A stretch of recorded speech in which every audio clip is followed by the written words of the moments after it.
할렐루야. 주 예수의 은혜와 평강이 있을지어다. 제가 늘 그런 건 아니지만 주일 이렇게 저녁 시간이 되면 우리 교회 식구들에게 한편으로는 목사로서 미안한 마음도 있고, 또 한편으로는 감사하는 마음도 있고, 또 한편으로는 정말 복받은 사람들이다 하는 그런 마음도 있어요. 아주 복합적입니다. 하나님이 기뻐하실 줄로 믿습니다. 그래서 오늘 저녁에 오신 우리 교회 식구들을 서로 격려하고 축복하는 말을 5가지, 아무튼 앞뒤 좌우로 그냥 5가지 시작! 할 말 없으니까 사랑합니다.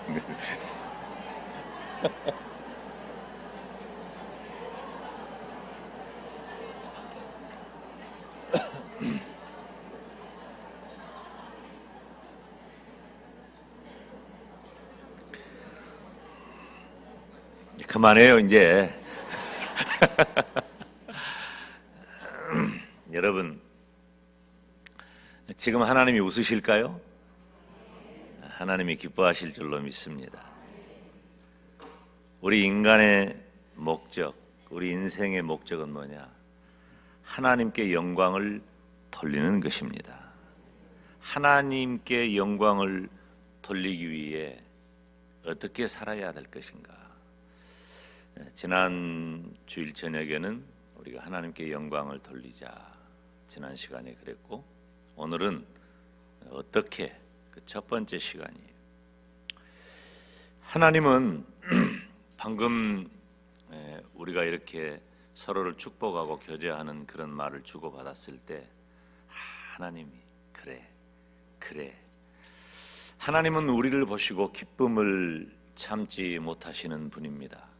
하나님 우리를 지으셨을 때, 모든 피조물을 지으셨을 때와는 달리 하나님께서는 매우 심히 많이 기뻐하신 줄로 믿습니다. 그래서 저와 여러분은 하나님의 영광을 위해 창조되었고, 저와 여러분의 모습 자체가 하나님의 기쁨을 위해 만들어졌다는 것입니다. 여러분, 우리가 누군가에게 기쁨을 준다는 것은 정말 중요한 일이죠. 괜히 준 것 없이 미운 사람이 있고요, 괜히 받은 것 없이 좋은 사람이 있어요. 우리 전라도 말로 귀있다. 우리가 전라도에서 어려서 참 그래요. 애를 막 낳는데 이쁘다고 자랑하면 어쩌요? 그러면 귀엽다, 귀있다 그러면 인물이 그냥 썩 별로라는 말이에요. 그래도 우리 전라도 사람들이 특유의 표현이 귀있다라고 하는 것은 뭐 외모하고 상관없이 이 귀엽고, 그리고 또 좋고 기쁨을 주는 그런 사람이라는 의미죠. 그래서 우리 할머니가 설날이면 세배하면은 귀인타라 그랬어요. 세배를 하면은 귀인타라이, 귀인타야 한다, 그런 얘기를 했죠. 그런데 하나님께서는 이미 하나님 앞에서 우리는 귀인탄 사람들이에요. 하나님이 우리를 기뻐하셔요. 우리가 하나님의 기쁨을 위해 만들어졌는데, 창조되었는데, 과연 우리의 모습 자체가 하나님에게 기쁨을 드린다 할지라도 실제로 우리들의 삶을 통해, 우리가 하는 어떤 행위를 통해, 우리가 하는 그 무엇을 통해 어떻게 우리가 하나님을 기쁘시게 할 수 있을까? 우리가 하나님을 기쁘시게 할 수 있는 우리의 최선은 무엇인가? 그것은 바로 예배라는 거예요. 우리가 예배를 드리는 일은 하나님을 향한, 우리가 피조물 된 인간으로서 우리가 할 수 있는 최고의 행위는 하나님을 예배하는 것입니다. 저와 여러분이 하나님을 예배할 수 있어서 감사하고, 하나님을 예배할 수 있어서 감격하는 저와 여러분이 되시기를 축원합니다. 그러면 하나님을 기쁘시게 하는 그 예배자로서 예배의 본질이 뭐냐? 예배가 뭐냔 말이에요. 예배는 첫째, 하나님께 기쁨을 드리는 것이에요.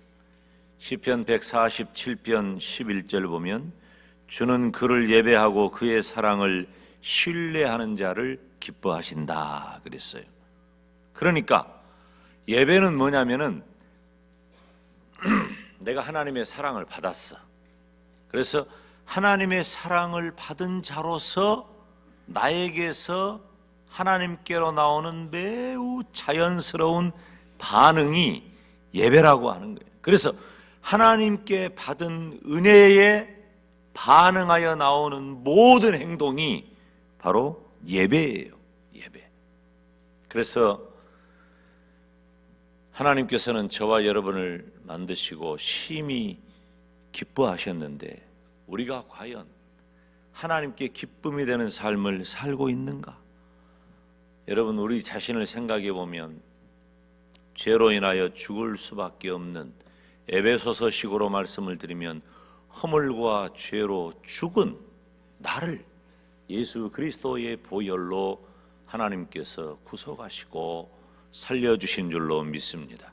만약에 아까 우리 에베네셀이 마지막에 찬양했던 그 찬양의 가사에도 등장했던 것처럼 우리의 죄를 생각해 보면 우리의 죄는 먹보다도 검고, 그 먹보다도 검고 붉은 피보다도 더 진한 죄를 우리가 가지고 있는데, 하나님께서는 먹보다도 검은 우리의 죄를 흰눈보다 더 희게 하시고 붉은 피보다도 더 진한 우리의 죄를 양털처럼 희게 하신 줄로 믿습니다.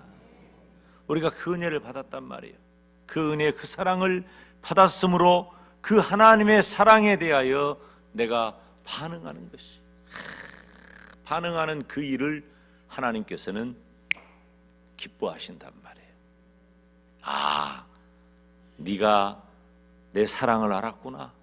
내가 너를 어떻게 구원한 줄을 알았구나. 여러분, 우리가 예배를 드리는데 그냥 입만 뻐끔뻐끔 한다고 찬송이 되는 것도 아니고, 우리가 예배 자리에 나와 앉아 있는 것도 귀하지만 그것만 가지고 다 예배가 되는 것도 아니란 말이에요. 우리가 진심으로 하나님을 고백하고 하나님께서 내게 베푸신 그 은혜와 그 사랑을 인하여 내가 하나님 앞에 온전한 반응을 할 때 하나님은 기뻐하실 줄로 믿습니다. 그런 믿음을 가리켜서 그 꽃믿음이라 그래요. 꽃믿음. 그런데 우리가 언제부터인가 믿음의 형식, 그리고 또 믿음의 태도는 어느 정도 갖춰 있다 할지라도 그 꽃믿음은 사실 다 어디 가고 없어. 그 꽃믿음은. 저는 목사로서 교회가 좋고 예수님이 좋고 예배가 좋고, 그래서 교회 안에 살고 예배 속에 사는데 나는 혹여라도 그래요. 내가 하나님 앞에 예배하면서 내가 습관적으로 내 몸에 배어가지고 목사이기 때문에 예배 자리에 늘 나오는 그런 죄를 범하지 않도록 항상 경계합니다. 그런데요, 내가 양심적으로 말하면 순간순간 무너져요. 무너질 때가 많아. 아이고, 그냥 막 아찔해요. 아찔해. 우리 친구 목사님들하고 간혹 얘기를 하면 하나님이 귀에다가 너는 하나님이 말씀하지 않더냐?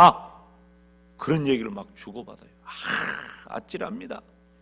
그냥 무심결에 나와서 하나님을 예배하는 자리에 앉아 있는 것만으로, 예배를 인도하는 것만으로 모든 것을 다 한 것으로 생각한다면 이건 오해예요. 예배는 뭐예요? 하나님께 기쁨을 드리는 거예요. 저와 여러분이 하나님을 예배함으로 우리 하나님께 기쁨을 드릴 수 있기를 축원합니다. 좋아야 돼. 하나님이 우리의 예배를 드리는 우리를 보고, 우리의 공적인 개인적인 그런 예배를 보고 좋아야 돼. 우리 에베네셀 찬양단 우리 어린아이들까지 주일 저녁이면 이건 우리 교회의 자랑의 모습입니다. 우리 교회의 자랑이에요.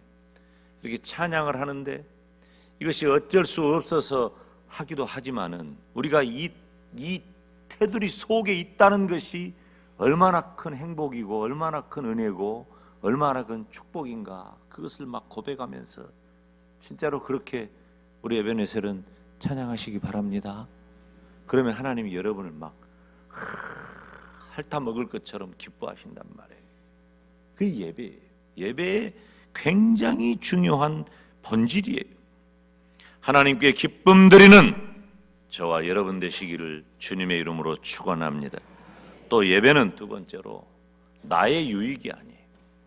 예배는 나의 유익을 위해서 드리는 것이 아니라는 말이에요. 요한계시록 4장 11절 말씀에 우리 주 하나님이여 영광과 존귀와 능력을 받으시는 것이 합당하오니 주께서 만물을 지으신지라 만물이 주의 뜻대로 있었고 또 지으심을 받았나이다. 만물이 주의 뜻대로 있었다.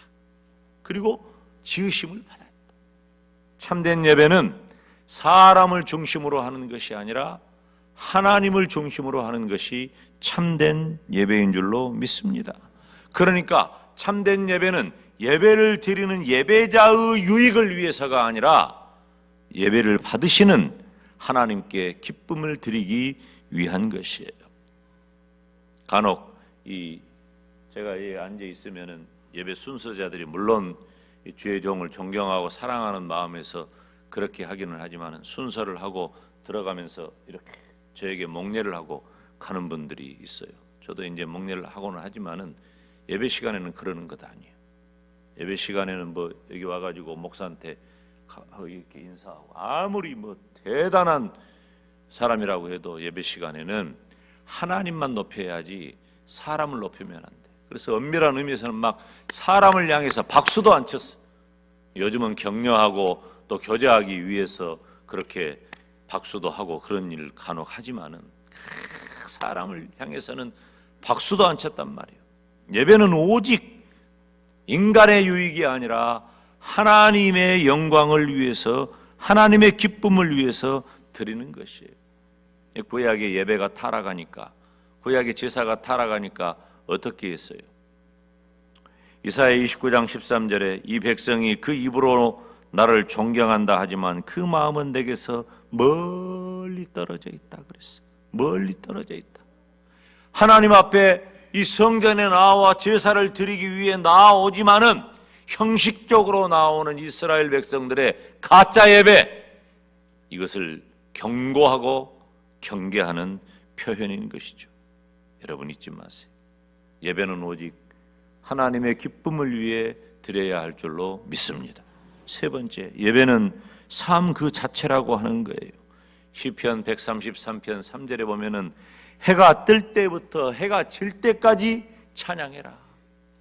해가 뜰 때부터 해가 질 때까지. 그러니까 온종일 찬양하라는 거예요. 우리가 잘 알고 있는 로마서 12장 1절에도 매일의 일상이 잠자는 것, 먹는 것, 일하러 가는 것 모두 다 하나님께 드리는 예배예요. 우리의 삶을 하나님이 기뻐하시는 거룩한 산 제사로 드려라 하는 거예요.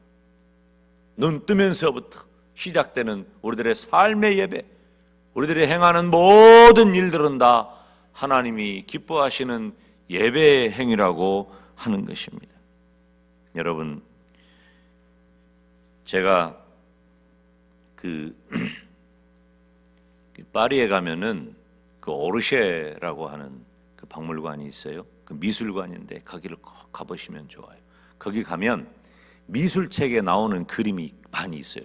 그러니까 이 루블 박물관은 그 모나리자하고 비너스 빼면은 우리들이 아는 것 하나도 없어. 솔직히 말하면. 근데 이 오르쉐 박물관 가잖아요. 그러면 여러분은 아는 것 엄청 많아요. 파리에 가면은. 근데 그 오르쉐 박물관에 가면 뭐가 있냐면은 그 밀레라고 하는 그 화가가 그린 그 제목이 뭐지? 농부가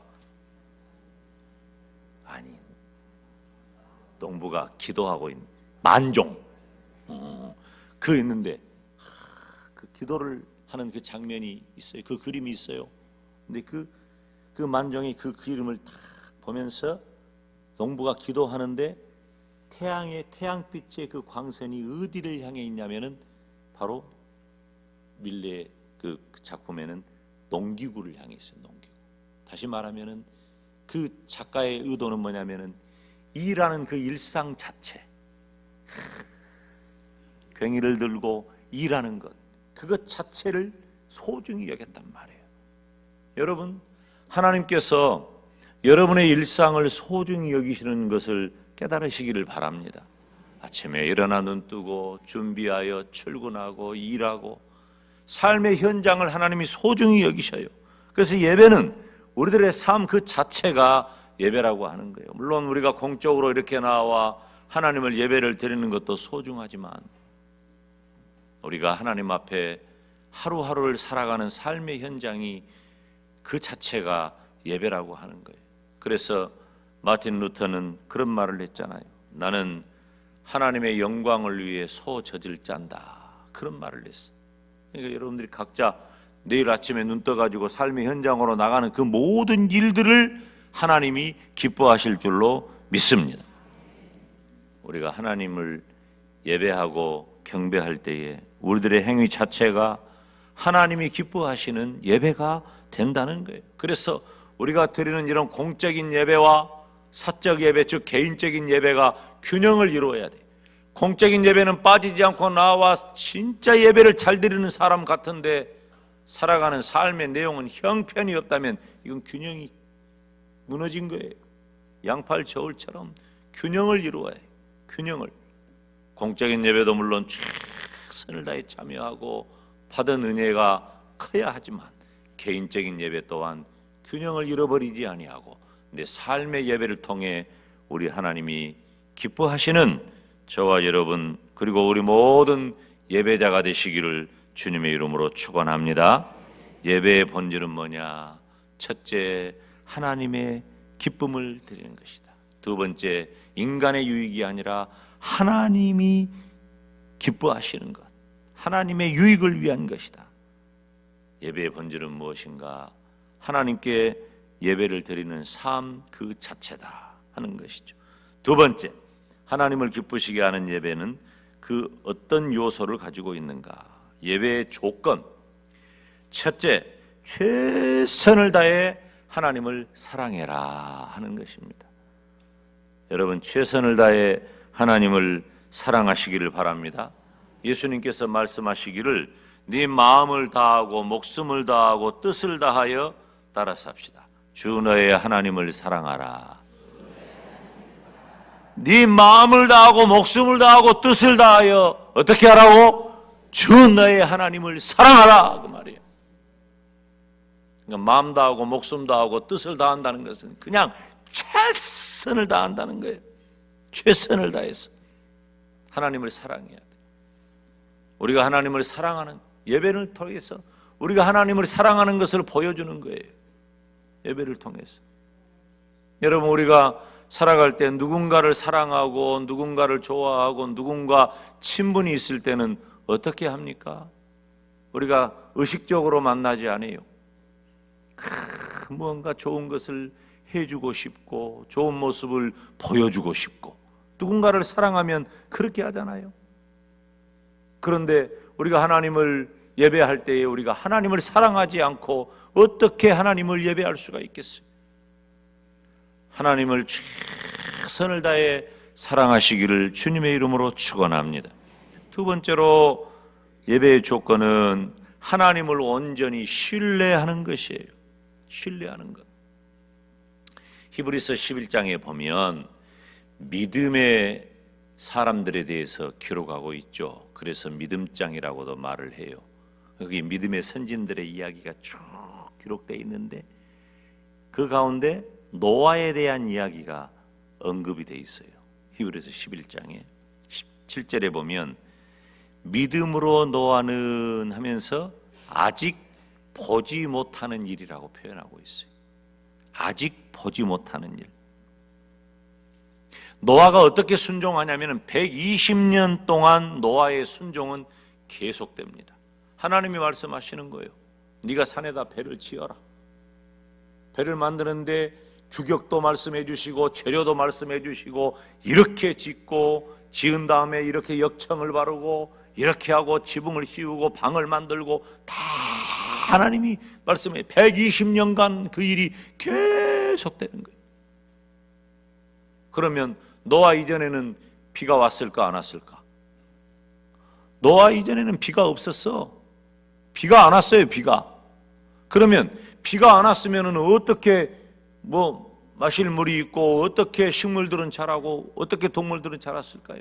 그때 기후는 이 아열대 기후처럼 습기가 적당하게 온 천하에 편만했다 그 말이에요. 그러니까 비가 안 내려도 충분한 습도를 유지했단 말이에요. 노아 홍수 이후에 지구의 축이 기울어진 거예요. 노아 홍수 이후에. 그러니까 노아는 비를 보지 못한 사람이에요. 비라는 개념이 없어 지금.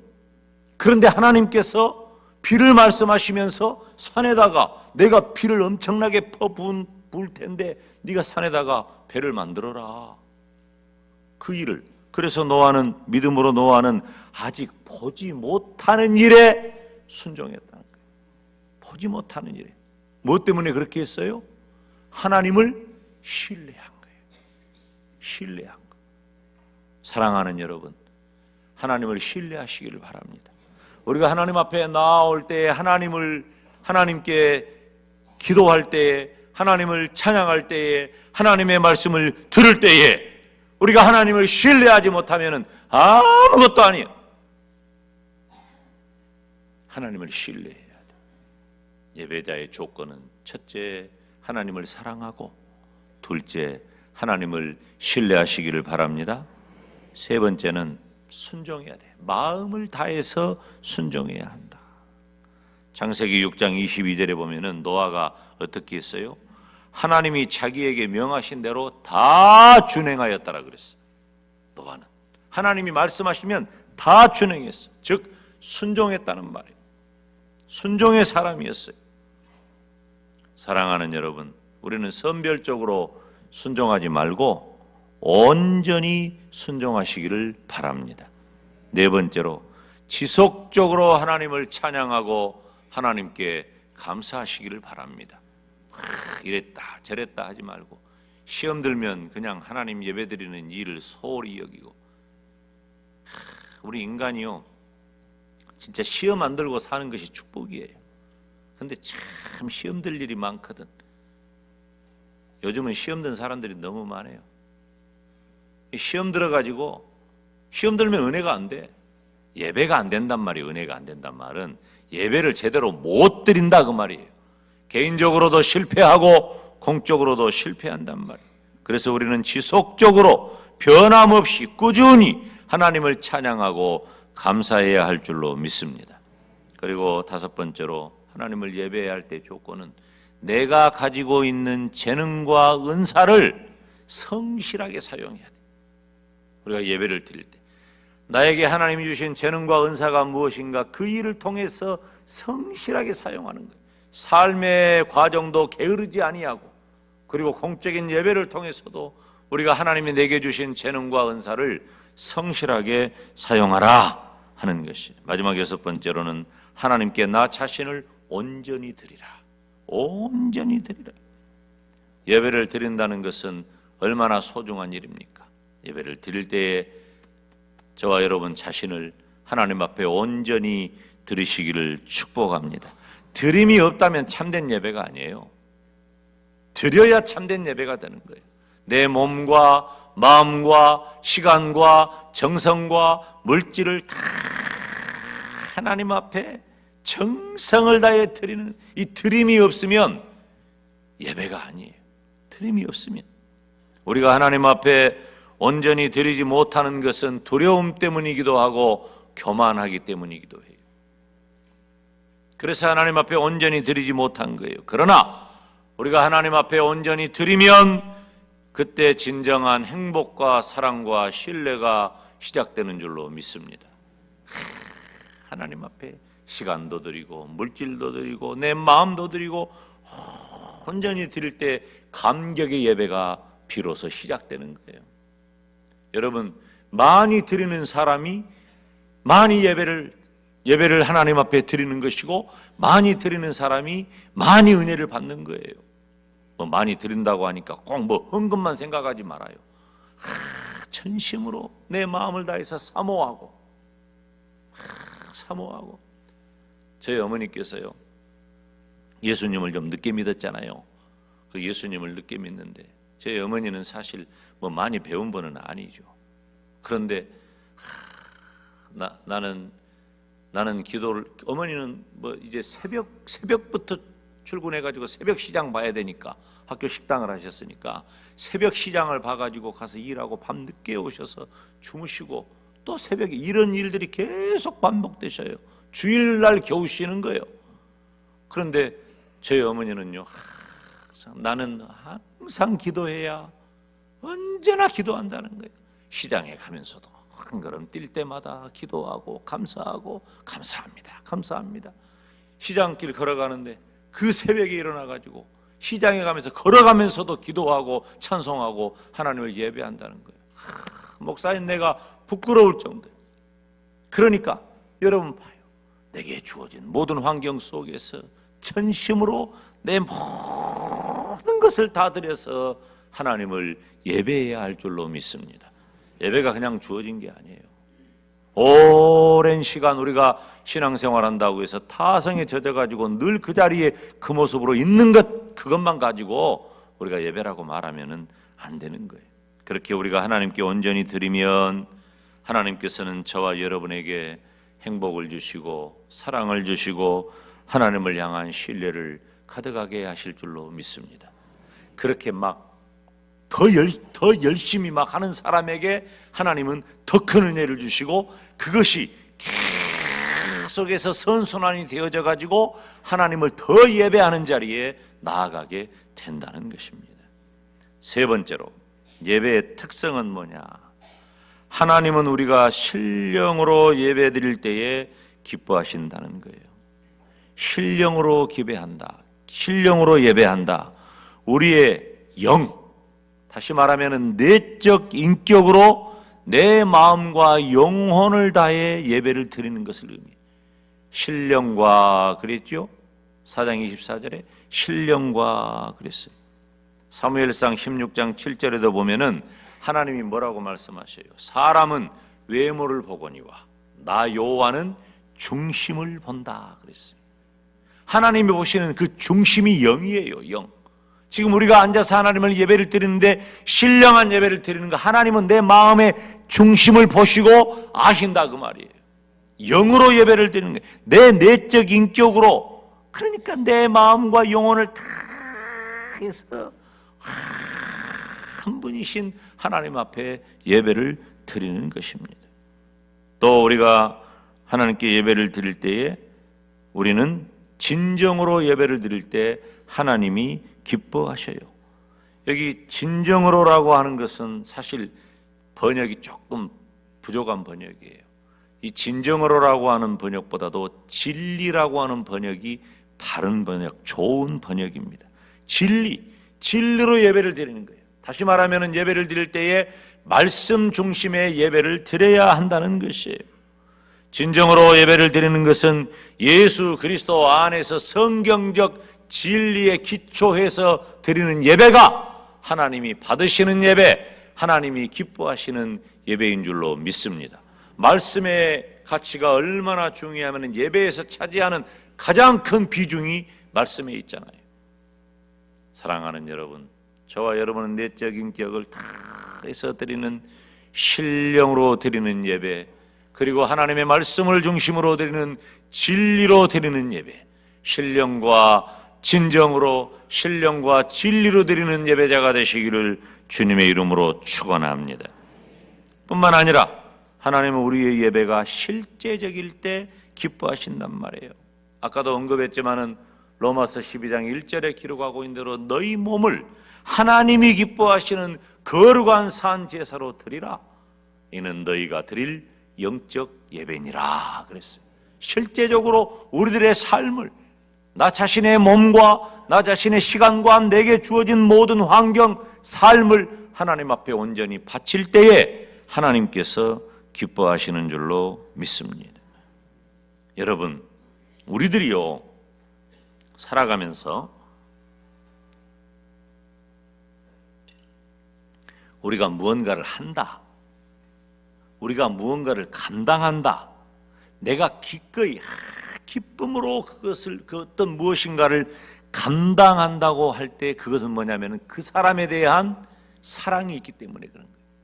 그리고 그 일을 통해서 그 사람이 기뻐할 것을 기대하기 때문에 하는 거예요. 그 사랑의 수고가 그냥 되는 게 아니에요.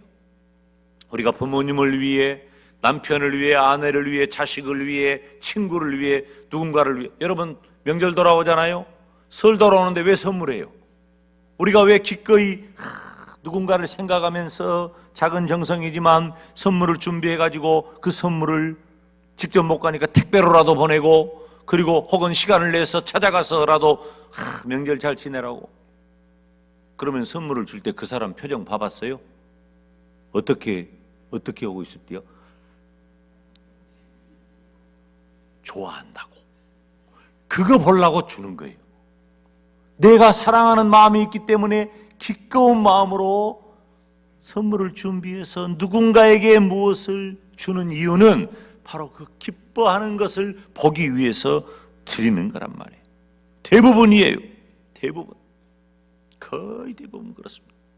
직장에서도 마찬가지고 가족들에게서도 마찬가지.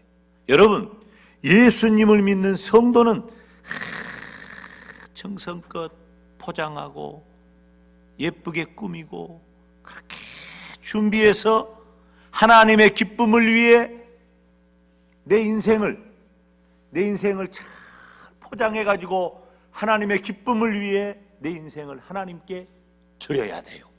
던져야 된다 그 말이에요. 그냥 꽃단장하고 하나님 앞에 나가야 된다 그 말이에요. 영적으로, 육적으로 하나님 앞에 기뻐하실 만한 모습이 되어야 한다는 거예요.